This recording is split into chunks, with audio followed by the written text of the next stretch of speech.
सभी को नमस्ते मेरा। आज हम विवाह और परिवार की उत्पत्ति के एक बहुत ही मुख्य सिद्धांत उद्विकासी सिद्धांत का एनालिसिस करेंगे। यह जो सिद्धांत आपको बताएगा कि कैसे विवाह और परिवार की उत्पत्ति हुई और सभ्यता के विकास के क्रम में आज जो विवाह का और परिवार का स्वरूप है वह क्यों है। तो इसी सिद्धांत का एनालिसिस करते हैं। तो इस सिद्धांत के प्रतिपादकों में है बेकोफन, मार्गन। ये मुख्य व्यक्ति है जिन्होंने इसको सिस्टमेटिक तरीके से एनालिसिस किया है विवाह और परिवार की उत्पत्ति को। इसके अलावा इसके जो समर्थक है वह मैकलेनन है, लुबोक है और टायलर है। तो अब हम देख लेते हैं बेकोफन ने परिवार के उद्विकासी क्रम को किस प्रकार से प्रस्तुत किया। तो पहली जो उन्होंने अवस्था बताई है प्राथमिक अवस्था, इसमें जो मानव का जो पारिवारिक जो जीवन था वो कैसा था, अनिश्चित और शिथिल था। मतलब निश्चित नहीं था, पारिवारिक जीवन की एक संरचना थी, अनिश्चितता शिथिल था। इस समय कामाचार की स्थिति थी, पति और पत्नी के संबंध दृढ़ नहीं थे। मतलब वही कामाचार यौन साम्यवाद का युग था और पति पत्नी के संबंध स्पष्ट नहीं थे, क्योंकि इस टाइम पर कोई भी स्त्री पुरुष किसी से भी संबंध स्थापित करते थे तो इस टाइम पे सिर्फ माता व पुत्र के संबंधों में स्थिरता और निश्चितता थी। मतलब माता और पुत्र, माता को पता था कि ये इसकी संतान है, तो माता और पुत्र के संबंध निश्चित थे। वे अपने पिता से अनभिज्ञ थे कि कौन है। अतः समूह के सभी पुरुषों से क्या संरक्षण की अपेक्षा की जाती थी। जो ग्रुप था उसमें सभी पुरुषों से जो महिलाएं संरक्षण की अपेक्षा की जाती थी। यह परिवार का क्या आदिकाल स्वरूप था। फिर सेकेंड अवस्था, तो समय के साथ साथ कुछ बदलाव हुए और परिवार का स्वरूप बदला। इस समय मानव भरण पोषण के लिए पूर्णतः प्रकृति पर निर्भर था, क्योंकि आदि मानव का काल था। उस टाइम गुफाओं में रहता था, जंगली जीवन जीता था, तो भरण पोषण के लिए पूर्णतः प्रकृति पर निर्भर था। उसका जीवन कठोर, श्रममय और संघर्षपूर्ण था। ऐसी स्थिति में पुरुषों की तुलना में स्त्रियां और अभी अधिक कमजोर थी। अतः बालिका वध की प्रथा प्रचलित थी। मतलब ये है कि संबंध स्थापित होते थे, संतानों का भी जन्म होता था। तो जो लड़कियां हैं उनको ले जाना, क्योंकि घुमंतु तो जीवन था तो उनको ले जाना उनके लिए कठिन था पुरुषों के लिए, इसलिए वो बालिकाओं की हत्या कर देते थे। तो समाज में इससे क्या हो गया, स्त्रियों की एवं पुरुषों की अधिकता हो गई। स्त्रियों की संख्या कम हो गई और पुरुष अधिक हो गए, जिसने बहुपति प्रथा को जन्म दिया। अतः जीविकोपार्जन के साधन की कमी के कारण स्त्री अपने भरण पोषण के लिए क्या कई पुरुषों पर निर्भर रहने लगी। इससे भी बहुपति विवाही परिवार को बल मिला। ठीक है। तो सेकेंड स्टेज में क्या है, क्योंकि आदि मानव का जो जीवन था संघर्षपूर्ण था। महिलाओं और बच्चियों को ले जाना उनके लिए संघर्षमय था, इसलिए वो बच्चियों की हत्या कर देते थे और स्त्रियों की संख्या कम हो गई, पुरुषों की ज़्यादा हो गई, तो बहुपति विवाह परिवार देखने को मिले। फिर नेक्स्ट है, जब मनुष्य ने कृषि अवस्था में पदार्पण किया, जब वो खेती बाड़ी करना सीख गए, तो जीवन यापन के साधनों की वृद्धि हो गई खेती से। तो बालिका वध भी धीरे धीरे क्या समाप्त होने लगा, बालिकाओं की हत्या नहीं की जाने लगी। उसके साथ बहुपति जो प्रथा थी वो समाप्त हुई। परिणाम स्वरूप स्त्रियों की संख्या बढ़ी, कृषि के लिए अधिक श्रम की आवश्यकता होने लगी। अब स्त्रियों की संख्या बढ़ गई, खेती करना सीख गए, तो श्रम की भी आवश्यकता होने लगी कि उसमें काम करवाने की। तो इस श्रम को जुटाने के लिए फिर एक पुरुष कई स्त्रियों से क्या विवाह करने लगे। भोजन, वस्त्र व मकान की सुविधा मात्र से ही पुरुष को सस्ता श्रम जो मिलता था पत्नियों के रूप में सुगमता से प्राप्त होने लगा। धीरे धीरे स्त्रियां रखना फिर सामाजिक प्रतिष्ठा और ऐश्वर्य का प्रतीक माना जाने लगा। अतः कृषि ने खाद्य पदार्थों की वृद्धि में भी योगदान दिया। अतः एकाधिक पत्नियां रखना संभव हो गया। इस प्रकार बहुपत्नी विवाह प्रथा का प्रचलन हुआ, जिससे बहुपत्नी विवाह परिवार अस्तित्व में आया। फिर फोर्थ स्टेज में क्या हुआ कि सभ्यता के उदय और सांस्कृतिक विकास के साथ साथ विवाह एवं परिवार संबंधित विचारों में क्रांतिकारी परिवर्तन हुआ।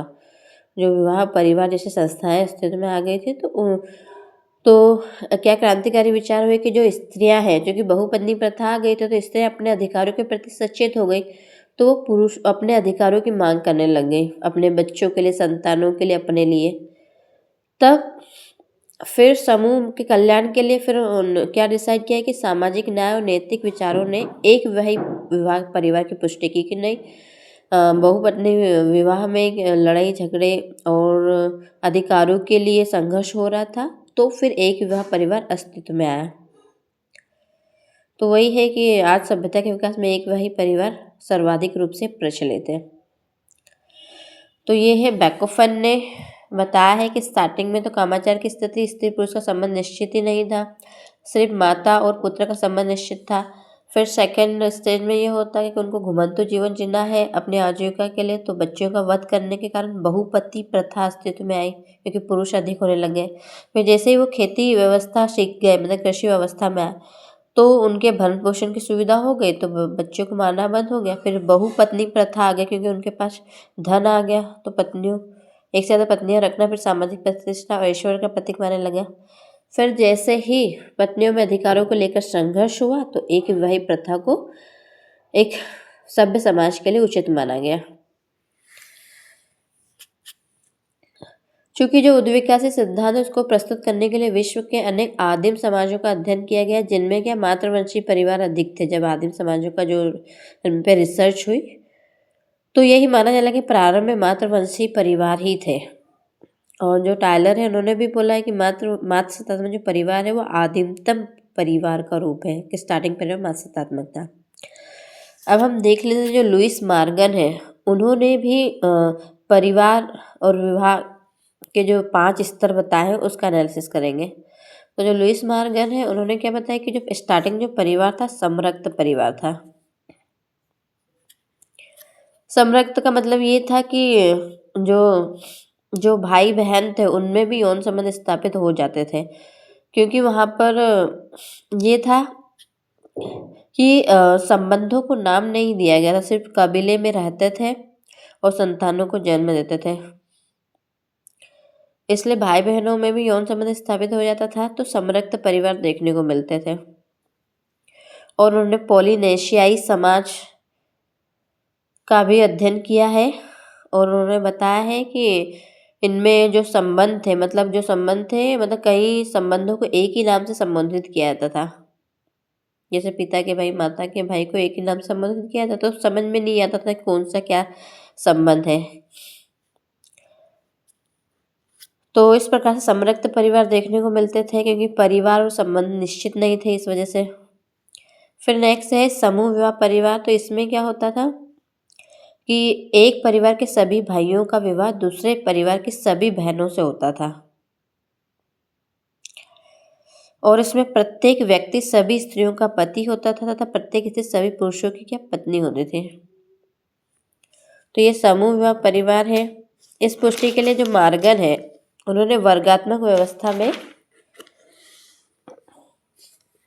तर्क दिया है कि अधिकांश एक समूह का कोई पुरुष किसी एक पीढ़ी विशेष के अन्य समूह की सभी स्त्रियों के लिए वही शब्द संज्ञा काम में लाता था जो वो अपनी पत्नी के लिए प्रयुक्त करता था। मतलब उन्होंने ऐसे परिवार देखे जहाँ पर उसकी जो शादी किसी स्त्री से होती थी, तो उसको जिस नाम संबोधित करता था, उसके घर में जो विवाहित जितने भी उसके भाई की स्त्रियां थी उसको भी उन्हीं नाम से संबोधित करता था। इसलिए वो उन्होंने समूह विवाह परिवार में ये बताया कि जो एक पुरुष थे, जितने भी भाई थे, उनमें जो दूसरे परिवार से लाई गई स्त्री है वो सभी उसकी पत्नियां थी, और उनकी जो स्त्रियां थी उनके जो भाई थे वो सभी उनके पति थे, क्योंकि एक ही नाम से संबोधित करते थे सभी को वो।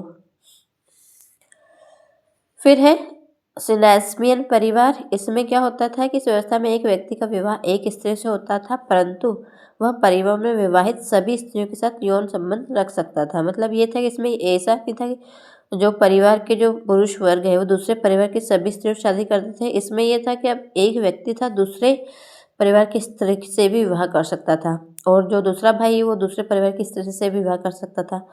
किंतु इसमें जो भी परिवार में जो विवाहित स्त्रियां आती थी उसमें सभी पुरुष संबंध स्थापित कर सकते थे। फिर है पितृसत्तात्मक परिवार। तो इस अवस्था में परिवार पर पुरुष का आधिपत्य हो गया, मतलब पुरुष का वर्चस्व हो गया, तो वह एक से अधिक पत्नियां रख सकता था। अब उस पर मतलब उसकी शक्ति बढ़ गई, और स्त्रियों की तुलना में उसके अधिकार अधिक थे उस टाइम पर, तो वो एक से अधिक स्त्रियों को रखने लगा, जैसे बहुपत्नी प्रथा आई। फिर वही परिवार आ गया कि वही पत्नियों में जब संघर्ष हुआ अपने अधिकारों को लेकर के, तो फिर एक विवाह परिवार अस्तित्व में आया, जिसमें एक पुरुष की एक ही स्त्री से शादी को उचित माना जाने लगा। तो यह मार्गन्य परिवार 5 प्रकार स्तर बताए हैं कि समरक्त परिवार, पहले भाई बहनों में भी संबंध स्थापित हो जाते थे।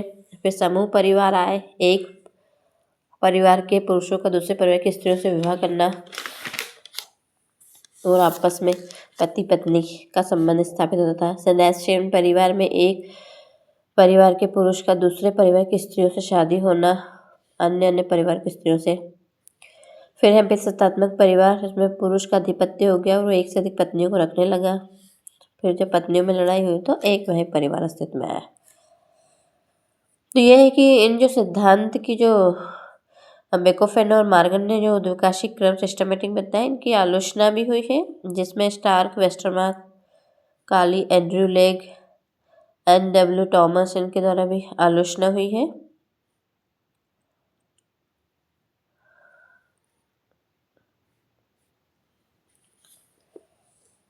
मैकआवर पेज भी लिखते हैं कि परिवार की इस दृष्टि से कोई उत्पत्ति नहीं हुई है कि मानव जीवन की कभी कोई ऐसी अवस्था थी जिसमें परिवार नहीं पाया जाता था, अथवा कोई दूसरी अवस्था ऐसी थी जिसमें परिवार का उदय हुआ। परिवार की उत्पत्ति में अनेक कारणों का योग रहा है। वो ये बता रहे कि कोई एक कारण नहीं है, कई कारणों से परिवार की उत्पत्ति हुई है। तो ये है इसके सिद्धांत, विवाह और परिवार के उत्पत्ति के जो मेन सिद्धांत है, उद्विकासी सिद्धांत, जिसका आज हमने एनालिसिस किया है। धन्यवाद सभी को।